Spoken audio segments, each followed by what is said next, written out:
Member Jantu member খুব সরল সুজা মানুষ, সন্ত্রাসীর হামলায় তার বাড়িতে গিয়ে তারা আক্রমণ করায় দিনের বেলায় আমরা তীব্র প্রতিবাদ জানাই।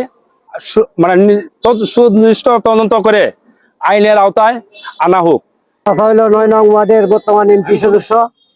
আর দুর্ভাগ্য এরা যারা এই সন্ত্রাস বাহিনী, তাদের বাড়ি হলো ৯ নগর ৮ নং ওয়ার্ড।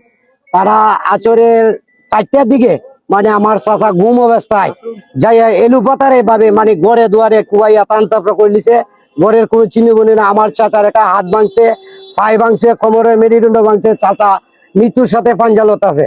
আমি আমার চাচার বিচারের জন্য তাহিরপুর আছি যে মানে আমরা মানববন্ধন করতে আমরা বিচার চাই। এবং আমাদের গ্রামের কাণ্ডপুর গ্রামের তহিদ শহীদের অস্ত্র নিয়ে মানে ময়না মিয়া এবং রতন, তারা আমাদের গ্রাম থেকে সহযোগিতা পাইয়া তারা অস্ত্র নিয়ে আমাদের ঘরে লুটপাট করছে। আমরা বলতে পারি না এই লুটপাটের ভাবে কোবাইছে, কিন্তু অস্ত্র দিলে আমাদের গ্রামে তহিদ শহীদ ওরা দুই ভাই মানে নিজ হাতে তুলে দিছে। আমাদের গ্রামের মহিলারা দেখছে। আর ৮ নং ওয়ার্ডের ময়না মিয়া এবং রতন এবং সাহেল এবং জুয়েল আরো বিভিন্ন জন তারা এলুপতি ব্যাপারে আমাদের মহিলারা, আমার এক চাচিরে মারছে, আমার এক দিদিরে মারছে, আমার এক বোনরে মারছে। তারা ফিরাইতে গিয়ে আমরা বেড়ান কেউ বাড়িতে ছিলাম না, তারা দিন দুপুরে যাইয়া এভাবে আমার চাচারে কুবাইয়া রতাত্ম করছে। আমার চাচা সুনামগঞ্জ সদর হাসপাতালে মৃত্যুর সাথে পাঞ্জাল হচ্ছে। আমরা বিচার চাই, সুস্থ বিচার চাই। বিচারের দাবিতে তাহিরপুর আছে।